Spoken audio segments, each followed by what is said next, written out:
Beelzebub is a certified monster, and Tesla a true mad lad everyone will remember. The gods won round 9 with one of the most intense climaxes in the whole series. In my previous video I expressed my issues with the ending based on the leaks, but upon reading it in the full chapter, this was definitely some peak Ragnarok. We have some wild things to break down today that put both fighters around the top of the verse, so I hope you enjoy, subscribe for more, leave a like, let's go. The basis of the climax is Beelzebub's vibration shield versus Tesla's full speed, full power punches, where we get this panel and these guys saying the following. Sasaki Kojo says so fast in regard to Tesla's punches. Remember, Sasaki faced Poseidon, one of the fastest characters in the series thus far. Impressed by the speed of Tesla here, so once again a wild statement. Then we have the likes of Akita Tsuji absolutely freaking out saying, I can't see any gaps between his thrusts and pulls.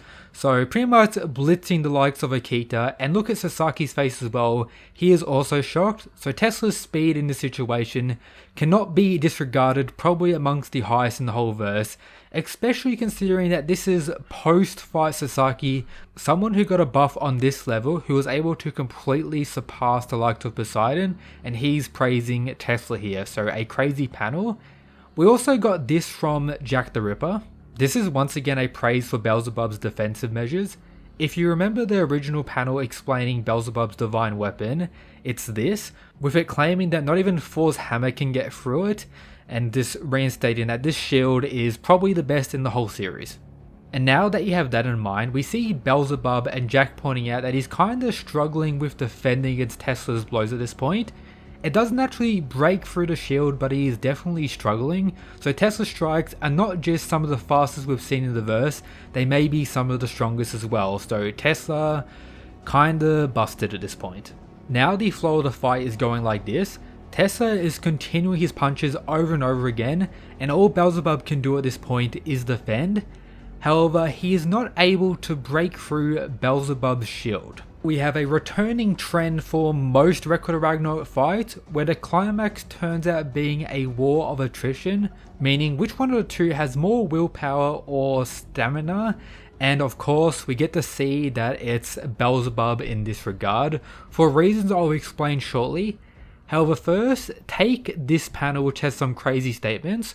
Also, shout out to these guys for providing the translations. I'm not sure of the accuracy of these translations compared to other groups. I've used these for the last few months, so they seem to be fairly accurate. But once again, we don't have an official release for the Record of Ragnarok chapters, at least the most recent chapters like these ones. So some specific words may not be used in the future, but according to this team, this is what's stated about these two fighters. It'll be the spear of Nikola Tesla, the strongest scientist of mankind's history. So once again, the title of the strongest used for Tesla here, but individual to himself as a scientist. But the one for Beelzebub is very interesting. It will be the shield of Beelzebub, the strongest evil god of the underworld. Is this outright confirming that Beelzebub is stronger than the likes of Hades, unless you don't consider Hades evil? Or potentially as well stronger than Anubis, who technically is a god of the underworld, unless they take another path for him in Record of Ragnarok. We don't actually know anything about Anubis in this story, so we'll have to wait and see, but a crazy statement regardless. So once again, a common trend for a lot of the fights is that the humans don't really win the war of attrition. However, we also get more information about Beelzebub's chaos technique, and how it played a part in Tesla running out of energy first. This is what it says. It has a special quality of vibrations. It seems like the inside of my body was completely destroyed. This is according to Tesla. The offset shockwave is a side effect. The moment I touched that vibration spear, I was hit and affected by all those vibrations. Meaning, if Beelzebub's vibration spear hits his opponent, which is very likely, they're pretty much done for, and you could say a main reason behind Tesla being able to continue fighting after that is his actual armor and the use of a suit due to his Valkyrie. This isn't 100% confirmed, but is most likely a case, so Beelzebub has once again got more stuff adding to his overall power, making him simply broken. However, as I mentioned at the start of the video, Tesla is a true absolute mad lad.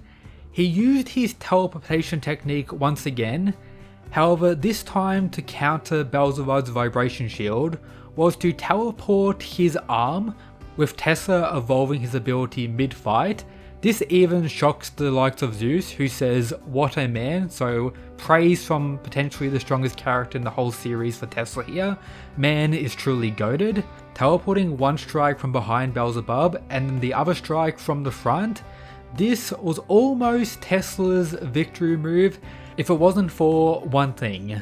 Beelzebub was stated in the previous chapters to have very insane adaptation, and once he sees a technique once, he can pretty much counter it, and we get to see it here. He uses the staff to block the attack from behind, and then finishes the fight by attacking Tesla's heart, as such winning the round. With this also linking back to something revealed at the start of the fight, where Tesla's vibrations when it comes to offense is pretty much durability negating, so he can pretty much one-shot anyone if he lands a direct attack like he did here. But I'll say it again, Tesla is a true absolute mad lad. He has his heart absolutely pierced and then just does this. I thought that was a good idea, but I was just too naive. This is pretty much my reaction as well, as we see on Beelzebub's face here. This true mad lad energy all the way until the very end. And then after it seems to be over, he uses his remaining energy, which should be none, to just hype up humanity, saying that they will continue to evolve and move forward, and pretty much ending the fight while losing like an absolute goat. So at the start of the fight, I didn't really like Tesla. He was kinda cringe in various regards, but the last 3 or 4 chapters have resulted in Tesla rising the ranks, and he is now one of my favorite characters above the likes of Beelzebub. With this chapter potentially alone, he is truly goated. And that's pretty much how Beelzebub was able to win round 8, get his revenge for Hades, and now we're going to have to wait and see what his role will be in the future of the story. The whole Satan stuff didn't play a part in this fight, however it could come out in the future of the story. We'll have to wait and see. Beelzebub is kinda a wild card regarding his position in the story, so I'm still very excited, somewhat disappointed by certain situations, but I am, I guess, content with this ending, especially considering how intense it was. And this is my current ranking of the fights in Record of Ragnarok. I said in my spoiler video that I think this fight is a middle of the pack. That's where I have it placed. It's not a bad fight whatsoever. All Record of Ragnarok fights are great, as you see with this tier list here. I just think it's around here for now. Of course, I wish the ending played out a little different, but I still enjoyed it regardless. Stay tuned for videos about Tesla and of course Beelzebub as well. But that's everything for today's video, guys. I hope you enjoyed. Check out the other stuff in the description if you haven't already. Make sure you join the Discord if you need chapter links for an example. Shout out to these mad lads who support the channel via the Patreon. And that's it, guys. Peace.